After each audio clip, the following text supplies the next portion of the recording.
Doctor BR Ambedkar open యూనివర్సిటీలో ఎవరైతే open BEd చేద్దాం అనుకుంటున్నారో ఈ వీడియోలో కంప్లీట్ అయ్యి మీకు ఎలిజిబిలిటీ క్రైటీరియా, ఫీ స్ట్రక్చర్ కావచ్చు, ఎన్ని సీట్స్ ఉంటాయి, మీకు ఎంట్రన్స్ ఎగ్జామ్లో ఎలాంటి సబ్జెక్ట్స్ ఉంటాయి, కంప్లీట్ ఇన్ఫర్మేషన్ అయితే ఈ వీడియోలో డీటెయిల్గా ఎక్స్ప్లెయిన్ చేయడం జరుగుతుందండి.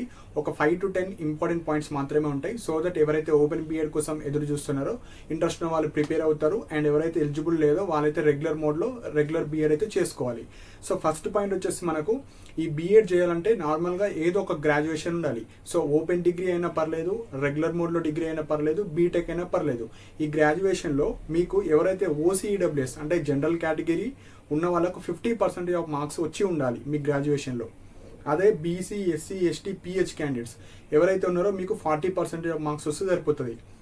ఎవరికైతే గ్రాడ్యుయేషన్లో 50% అండ్ 40% లేకపోయినా మీకు పీజీలో అంటే మీరు పీజీ చేసి ఉండి పీజీలో ఈ 50% ఆఫ్ ఓసీఈడబ్ల్యూఎస్కున్న మీరు ఎలిజిబులే. అండ్ ఎస్సీ, ఎస్టీ, బీసీ వాళ్ళకు, పిహెచ్ వాళ్ళకు 40% ఆఫ్ మార్క్స్ పీజీలో ఉన్న ఎలిజిబులే. సో డిగ్రీలో లేకపోయినా పీజీలో ఉన్న మీరు ఎలిజిబులే. సో బేసిక్ గ్రాడ్యుయేషన్ ఉంటే ఇది ఫస్ట్ ఎలిజిబిలిటీ. ఇంకొక ఎలిజిబిలిటీ కూడా ఉంటుంది. సో ఫస్ట్ ఏదో ఒక గ్రాడ్యుయేషన్ ఉండాలి. సెకండ్ పాయింట్ వచ్చేసి ఎవరైతే trained in service teachers in elementary education, so ఇది కూడా ఉండాలి. సో దీని మీనింగ్ ఏంటంటే ఎవరైతే గవర్నమెంట్ టీచర్స్ అంటే రీసెంట్గా ఆర్ ఆల్రెడీ ఇన్ సర్వీస్లో ఎన్నో ఇయర్స్ నుంచి గవర్నమెంట్ స్కూల్స్లో ఎవరైతే ఎస్జిటిగా వర్క్ చేస్తున్న వాళ్ళు గవర్నమెంట్ టీచర్స్ వాళ్ళు కూడా ఎలిజిబులే. సెకండ్ పాయింట్ వచ్చేసి NCT teacher education program face to face mode. So ఈ క్వాలిఫికేషన్ ఉండాలి. సో కొంతమంది ఎవరైతే ప్రైవేట్ టీచర్స్ ఉంటారో సో వాళ్ళకు కూడా ఎలిజిబులే, కాకపోతే వీళ్ళకు ఒక సర్టిఫికేట్ ఉండాలి. సో ఎవరైతే ప్రైవేట్ టీచర్స్ ఉన్నారో వాళ్ళకు డిఎడ్ సర్టిఫికేట్ ఉండాలి. అంటే డిప్లొమా ఇన్ ఎలిమెంటరీ ఎడ్యుకేషన్ కావచ్చు, టీటీసీ కావచ్చు, డిఎల్ఈడి కావచ్చు, ఆర్ డైట్ కోర్స్ కావచ్చు. సో ఇవన్నీ మనకు టీటీసీ ఆర్ డిఎడ్ అంటారు. సో మీరు ఇంటర్మీడియట్ తర్వాత ఆర్ గ్రాడ్యుయేషన్ తర్వాత ఎవరైతే ఈ టీటీసీ చేసిన వాళ్ళు ఉంటారో ప్రైవేట్ టీచర్స్, సో వాళ్ళు కూడా ఎలిజిబులే. కాకపోతే మీరు కూడా ఏదో ఒక ప్రైవేట్లో స్కూల్స్లో చెప్తూ ఉండాలి. అంటే ఇన్ సర్వీస్ అంటే మీరు ఏదో ఒక స్కూల్లో పాఠాలు చెప్తూ లైక్ అక్కడ ప్రైవేట్ టీచర్గా ఉండాలి. అండ్ ఇంకొక మెయిన్ పాయింట్ ఏంటంటే కొంతమందికి ఈ డిఎడ్ సర్టిఫికేట్ ఉండదు. డైరెక్ట్ డిగ్రీతోని టీచింగ్ చేసే వాళ్ళు ఉంటారు, బీటెక్తోని టీచింగ్ చేసే వాళ్ళు ఉంటారు, పీజీతోని స్కూల్స్లో టీచింగ్ చేసే వాళ్ళు ఉంటారు. సో మీరు టీచింగ్ చేస్తూ పాటు డిఎడ్ సర్టిఫికేట్ ఉంటేనే ఎలిజిబుల్.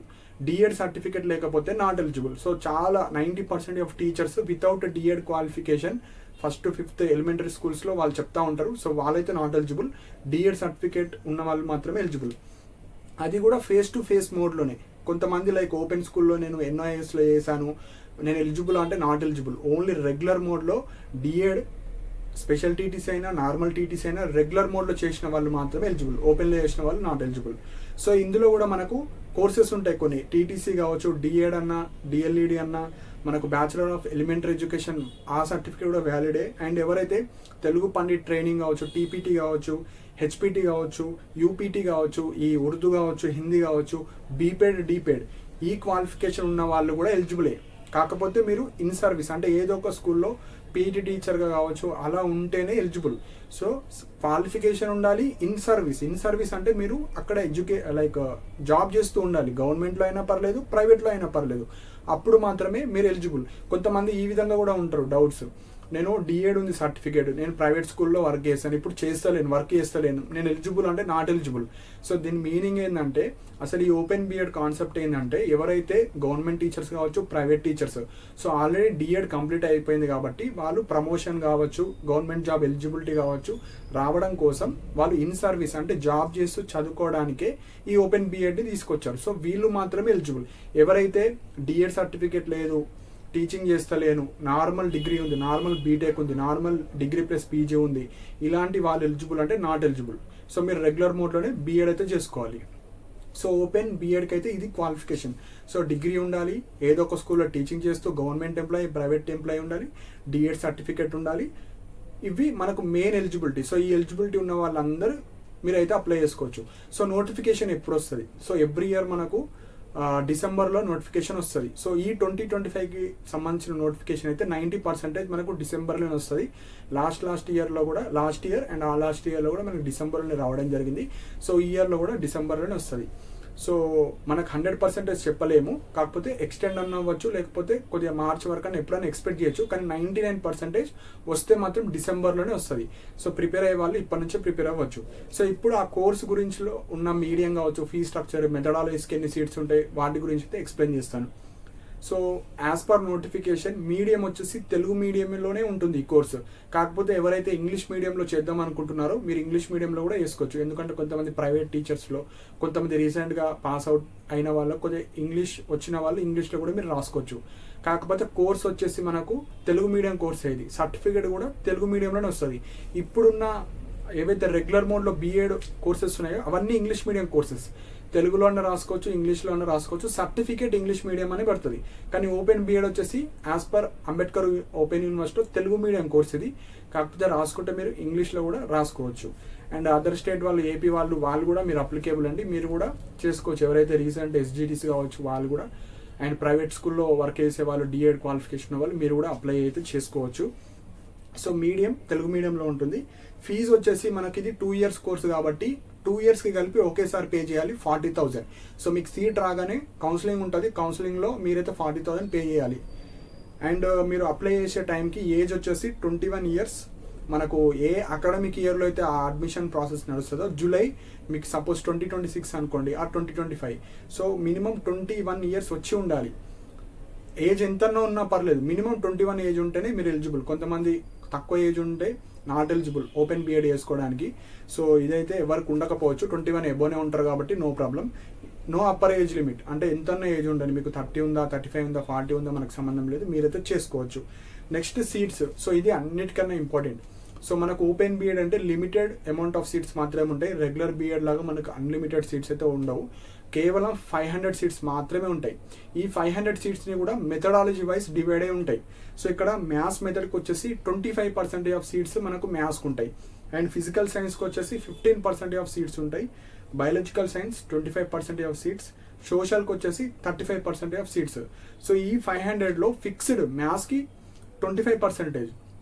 సో ఫిక్స్డ్ అమౌంట్ ఉంటాయి. సో ఇక్కడ కాంపిటీషన్ వచ్చేసి మీరు డిగ్రీలో ఏవైతే optional subjects or main subjects ఉంటాయో దాని ఆధారంగా మీరైతే మెథడాలజీస్కి ఎలిజిబుల్ అవుతారు. సపోజ్ మ్యాథ్స్ ఉంటే maths one of the method తీసుకోవచ్చు. సపోజ్ మీ డిగ్రీలో ఫిజిక్స్, కెమిస్ట్రీ ఉంటే ఫిజికల్ సైన్స్కి ఎలిజిబుల్. సపోజ్ మీకు botany, zoology or it's allied subjects ఉంటే మీరు బయాలజికల్ సైన్స్కి ఎలిజిబుల్. ఎవరైతే బీఏ కావచ్చు, బీకామ్ కావచ్చు, ఇలాంటి క్యాండిడేట్స్ ఉన్నారో, బీసీఏ, బీబీఏ ఉన్న వాళ్ళు మీరు సోషల్కి తీసుకోవచ్చు. సో మీరు గ్రాడ్యుయేషన్ ఎందులో అయితే చేశారో దానికి సంబంధించిన మెథడ్స్కి ఎలిజిబుల్.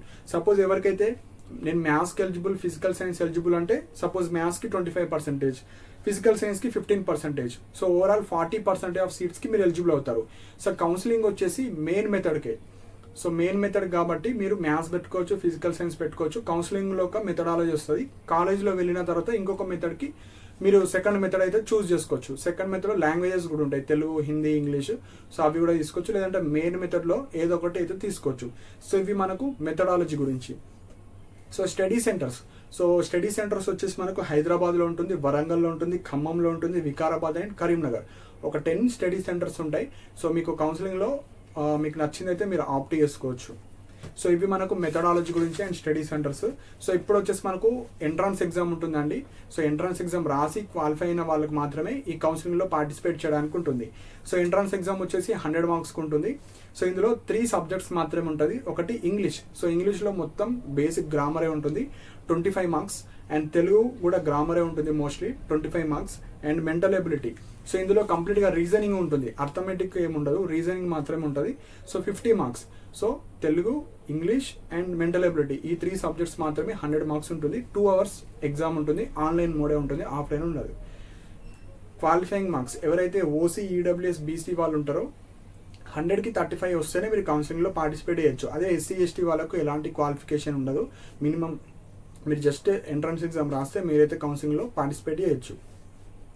సో ఇప్పుడు వచ్చేసి మనకు ఎవరైతే అప్లై చేసేటప్పుడు మీకు ఎక్స్పీరియన్స్ సర్టిఫికేట్ అడుగుతుంది. అంటే దాని మీనింగ్ ఏంటంటే మీరు ఇన్ సర్వీస్లో ఉండడానికి ప్రూఫ్.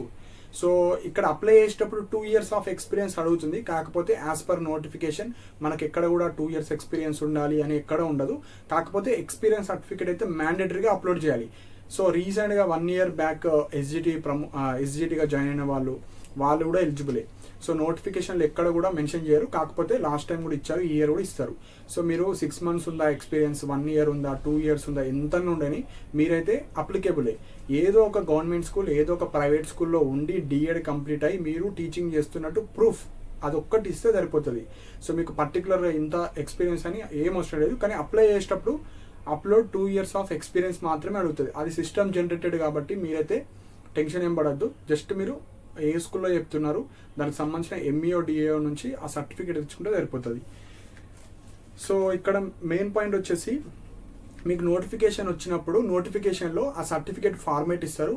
ఆ ఫార్మేట్ డౌన్లోడ్ చేసుకొని మీ ఎంఈఓ కావచ్చు డిఓ దగ్గర వెళ్ళి, సో నేను ఓపెన్ బిఎడ్ చేద్దాం అనుకుంటున్నాను, సో నాకు సర్టిఫికేట్ కావాలంటే మీరు date of joining to present date, suppose December 2nd weekలో నోటిఫికేషన్ వచ్చింది, ఆ ఏ రోజు అవుతుందో అక్కడ వరకు ఎక్స్పీరియన్స్ ఇస్తారు. సపోజ్ మీకు 1 year ఎక్స్పీరియన్స్ ఉందా, 2 years ఉందా, 8 years ఉందా, 10 years ఉందా, కంప్లీట్ ఇన్ఫర్మేషన్ ఇస్తారు. అండ్ దాని మీద మీ యొక్క ప్రిన్సిపల్ సైన్ స్టాంపు, మీరు ఏ స్కూల్లో చెప్తున్నారు అది స్టాంప్ తీసుకున్న తర్వాత అది అప్లోడ్ చేసుకోవాలి. అప్లోడ్ చేస్తే మీకు సర్టిఫికేట్ వెరిఫికేషన్ అప్పుడు అది సబ్మిట్ చేయాలి. సో అదొక్కటే చూస్తారు. సో మీరు టీచింగ్లో ఉన్నారా లేదా అనేది అదొకటే ప్రూఫ్. సో అది మ్యాండేటరీగా. అండ్ ఎవరైతే ఈ ప్రైవేట్ స్కూల్ వాళ్ళు ఉంటారో కొంతమంది, సో మెయిన్ పాయింట్ మీకు డిఎడ్ ఉన్నా మీ యొక్క డేటా అనేది మనకు యూడైజ్ ఉంటుందండి. సో ప్రతి స్కూల్లో ఆ ఇన్ఫర్మేషన్ యూడైజ్లో మీకు అది సేవ్ అయి ఉందా అని చెక్ చేసుకోవాలి. సపోజ్ మీరు ఏదైతే ప్రైవేట్ స్కూల్లో ఉంటారో మీరు ఏం చేయాలంటే మీ ప్రిన్సిపల్ ఉంటారు కదా, ఇవన్నీ మనకు ప్రైవేట్ అయినా గవర్నమెంట్ అయినా అన్ని గవర్నమెంట్ అండర్లోనే ఉంటాయి స్కూల్స్. మీరు డిఎడ్ క్వాలిఫికేషన్తో ఏదైతే ఎలిమెంటరీ స్కూల్స్లో ఉన్నారో 1st to 5th కావచ్చు, ఆ స్కూల్స్లో మీరు వర్క్ చేస్తున్నట్టు ఆ డేటా గవర్నమెంట్కి వెళ్తుందా లేదా అని మీ ప్రిన్సిపల్ వాళ్ళకి అడగాలి. ఎందుకంటే ఆ డేటా వెళ్ళకపోతే మీకు ఎక్స్పీరియన్స్ సర్టిఫికేట్ ఇవ్వరు. మీ కాలేజ్ వాళ్ళు ఇతను వర్క్ చేస్తున్నట్టు ఇవ్వచ్చు, కాకపోతే మీ డేటా అనేది డిఈఓ ఎంఈఓ వాళ్ళ దగ్గర ఉండాలి. వాళ్ళు మాత్రమే ఎక్స్పీరియన్స్ సర్టిఫికేట్ ఇస్తారు, మీ ప్రిన్సిపల్ వాళ్ళు ఇవ్వరు. సో ప్రిన్సిపల్ వాళ్ళు మీ డేటా పంపాలి. ఈ పలానా క్యాండిడేట్ ఈ 2014లో జాయిన్ అయ్యారు, 2018లో జాయిన్ అయ్యారు, 2018 to 2025 వరకు ఇక్కడ వర్క్ చేస్తున్నారు అని ఆ ప్రూఫ్, ఆ డేటా మొత్తం మీ ప్రిన్సిపల్ సార్ కావచ్చు, మీ కాలేజ్ వాళ్ళు, మీ స్కూల్ వాళ్ళు, డిఈఓ కావచ్చు, ఎంఈఓ కావచ్చు, మీ ఏ డిస్టిక్ అయితే ఉందో ఆ డిస్టిక్కి సంబంధించిన ఎంఈఓ డిఈఓకి ఆ ఇన్ఫర్మేషన్ వెళ్ళాలి. అప్పుడు మాత్రమే మీకు సర్టిఫికేట్ ఇస్తారు. మీరు క్వాలిఫికేషన్ నుండి ఇన్ఫర్మేషన్ వెళ్ళకపోయినా మీరు నాట్ ఎలిజిబుల్, ఎందుకంటే మీ డేటా గవర్నమెంట్ దగ్గర ఉండాలి.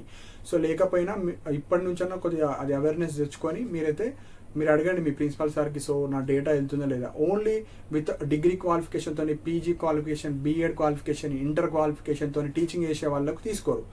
మీకు డిఎడ్ ఉండాలి, డిఎడ్ ఆర్ డిపెడ్ కావచ్చు, ఈ ఏవైతే ఇన్ సర్వీస్కి సంబంధించిన కోర్సెస్ ఉన్న వాళ్ళకి మాత్రమే మీకైతే ఎలిజిబుల్ చేస్తారు, లేకపోతే లేదు. సో ఇది సర్టిఫికేట్. మీరు సర్టిఫికేట్స్ నోటిఫికేషన్ రాగానే అప్పటికప్పుడు తెచ్చుకోవచ్చు, ఇప్పటి నుంచి తెచ్చుకోవాల్సిన అవసరం లేదు. ఎవరికైతే 1 year 2 years ఆర్ అబోవ్ ఉన్న వాళ్ళు మీరు ఇప్పుడే తెచ్చుకొని పెట్టుకోవచ్చు, ఎందుకంటే మినిమం 2 years అప్లై చేసేటప్పుడు అడుగుతుంది. కానీ మినిమం 2 years ఏం అవసరం లేదు.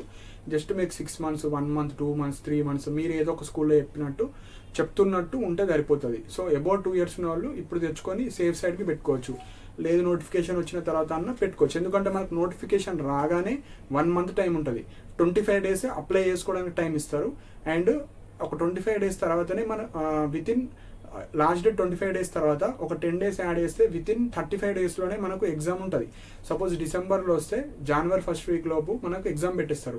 సో ఎక్కువ టైం ఉండదు. నోటిఫికేషన్ రాగానే 45 days ఆర్ 40 daysకి ఎగ్జామ్ ఉంటుంది కాబట్టి మనకు ఎక్కువ టైం ఇవ్వరు. సో ప్రిపేర్ అయ్యే వాళ్ళు ఇప్పటి నుంచే ప్రిపేర్ అవ్వచ్చు. సో మనకు ఎలా అయితే రెగ్యులర్ పీరియడ్లో మనకు టీచింగ్ ప్రాక్టీస్ కావచ్చు, ప్రాక్టికల్ రికార్డ్స్ కావచ్చు, అవన్నీ ఉంటాయి. కాకపోతే మీరు జస్ట్ రెగ్యులర్గా వెళ్ళరు, వాళ్ళు సపరేట్గా వర్క్షాప్స్ అని ఒక షెడ్యూల్ ఇస్తారు మీకు హాలిడేస్ అప్పుడు. సో అప్పుడు మీ ఏవైతే స్టడీ సెంటర్స్ ఎంచుకుంటారో ఆ స్టడీ సెంటర్లో మీకు ఒక షెడ్యూల్ ఇస్తారు. ఎప్పుడైతే హాలిడేస్ ఉంటాయో లైక్ దసరా టైం కావచ్చు, సంక్రాంతి కావచ్చు, వాళ్ళు స్పెసిఫిక్గా ఇస్తారు. అప్పుడు 4 days, 5 days, 1 week షెడ్యూల్ ఇస్తారు. అప్పుడు మీరు అక్కడ టీచింగ్ ప్రాక్టీస్ కావచ్చు, రికార్డ్స్ కావచ్చు, క్లాసెస్కి అటెండ్ అవ్వాలి. సో అదైతే 85% ఆఫ్ అటెండ్ అవ్వాలి. సో అటెండ్ అయిన వాళ్ళకే ఎగ్జామ్స్ కావచ్చు అవన్నీ ఉంటాయి. సో అవి జస్ట్ 24 days ఉంటాయి మ్యాక్సిమం, ఇయర్కి 24 days ఉంటాయి. సో వాళ్ళు ప్రాపర్గా ప్లాన్ చేస్తారు. సో మీరు రెగ్యులర్గా అటు స్కూల్కి వెళ్తారు కాబట్టి ఎప్పుడైతే హాలిడేస్ ఉంటాయో, ఎప్పుడైతే కన్వీనియంట్ ఉంటుందో మీకు, అప్పుడు వాళ్ళు స్టడీ సెంటర్ వాళ్ళు ఆర్ అంబేద్కర్ ఓపెన్ యూనివర్సిటీలో మనకు వెబ్సైట్లోనే పెడతారు. సో వెబ్సైట్లో పెట్టినప్పుడు మీరైతే వెళ్ళి చేసుకోవాలి అవన్నీ. సో ఈక్వల్ టు మీరు రెగ్యులర్ పీరియడ్ లాగానే చేస్తారు కాబట్టి మీకు వాళ్ళకి ఏవైతే ఆపర్చునిటీస్ ఉంటాయో మీకు కూడా అన్నీ ఉంటాయి.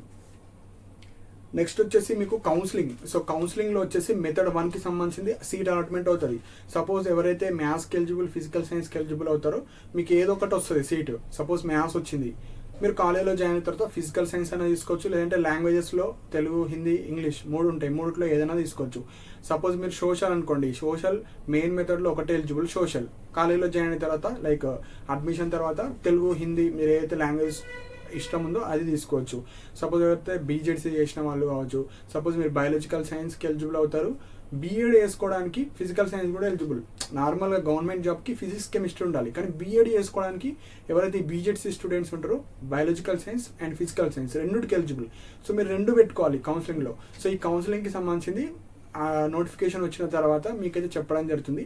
జస్ట్ మీకు బేసిక్ ఇన్ఫర్మేషన్, ఎన్ని సీట్స్ ఉంటాయి, సో ప్యాటర్న్ కావచ్చు, మీకు ఏ సర్టిఫికేట్స్ కావాలి, వాటి గురించి ఈ వీడియోలో ఎక్స్ప్లెయిన్ చేస్తాను. సో కౌన్సిలింగ్ సంబంధించి అఫీషియల్ నోటిఫికేషన్ వచ్చిన తర్వాత అయితే ఎక్స్ప్లెయిన్ చేస్తాను. సో ఇవి ఇంపార్టెంట్ పాయింట్స్ అండి. సో మోస్ట్లీ 99% మనకు డిసెంబర్లోనే వస్తుంది. నోటిఫికేషన్ రాగానే 40 డేస్కి ఎగ్జామ్ ఉంటుంది. అప్లై చేసుకోవడానికి ఒక 25 డేస్ 15 డేస్ గ్యాప్ ఉంటుంది, ఎగ్జామ్ పెట్టేస్తారు. సో ప్రిపేర్ అయ్యే వాళ్ళు English, Telugu, mental ability, reasoning కావచ్చు, అవి మీరైతే ప్రిపేర్ అవ్వచ్చు. సో తెలుగు మెంటల్ ఎబిలిటీ కొద్దిగా ఈజీగా ఉంటుంది, ఇంగ్లీష్ మాత్రమే కొద్దిగా గ్రామర్ కొద్దిగా టఫ్ ఇస్తారు. సో అది ఒక్కటి చూసుకోండి. ఎవరైతే ప్రిపేర్ అవుదాం అనుకున్న వాళ్ళు, ప్రైవేట్ టీచర్స్ కావచ్చు, గవర్నమెంట్ టీచర్స్, ఎలిజిబుల్ అయ్యే క్యాండిడేట్స్ మాత్రమే. అండ్ మనకు స్పెషల్ బీఎడ్ కూడా వచ్చే ఛాన్స్ ఉంది. అది మనకు వస్తా రాదని ఎగ్జాక్ట్లీ చెప్పలేము, ఎవ్రీ ఇయర్ రాదు అది. సో మనకు ఆర్సీఐ నుంచి పర్మిషన్స్ అంబేద్కర్ యూనివర్సిటీ వాళ్ళు తెచ్చుకోవాలి, అండ్ స్టడీ సెంటర్ పర్మిషన్స్ కావాలి. కాబట్టి లాస్ట్ ఇయర్ 500 సీట్స్ని 125 సీట్స్ మాత్రమే వాళ్ళు అడ్మిషన్స్కి అప్రూవ్ చేస్తారు. సో ఎగ్జాక్ట్లీ ఎన్ని వస్తుందా మరి రాదా అని మనకి ఇప్పటివరకు ఇన్ఫర్మేషన్ అయితే తెలియదు. కాకపోతే వస్తుంది అన్నారు, హెల్ప్ డెస్క్కి కాల్ చేస్తే ఛాన్స్ ఉంటుంది రావడానికి. కాకపోతే అఫీషియల్ ఇన్ఫర్మేషన్ ఇంకా తెలియదండి. సో డిసెంబర్లోనే మీరు చూసుకోవాలని చెప్పారు. సో ఈ ఓపెన్ బీఎడ్ అయినా స్పెషల్ బీఎడ్ అయినా కంబైన్డ్గా వస్తుంది. అండ్ ఎవరైతే ఈ ఎస్జిటి టీచర్స్ కావచ్చు, అండ్ ఎవరైతే ఈ private teachers, so first preference మీరు స్పెషల్ బీఎడ్కి ఇవ్వండి. సపోజ్ వస్తే నోటిఫికేషన్. నెక్స్ట్ ఓపెన్ బీఎడ్కి ఇవ్వండి. సో ఇవి ఇంపార్టెంట్ పాయింట్స్, ఎందుకంటే మీకు ప్రమోషన్లో స్పెషల్ బీఎడ్కి ఎక్కువ ప్రిఫరెన్స్ ఇస్తారు నార్మల్ బీఎడ్ కన్నా. సో ఇవి ఇంపార్టెంట్ పాయింట్స్. సో మీకు ఏమైనా డౌట్స్ ఉంటే మీరు కింద కామెంట్ సెక్షన్ మెన్షన్ చేయండి. అండ్ ఇలాంటి అప్డేట్స్ కోసం మన ఛానల్ సబ్స్క్రైబ్ చేసుకోండి. And thank you for watching my video.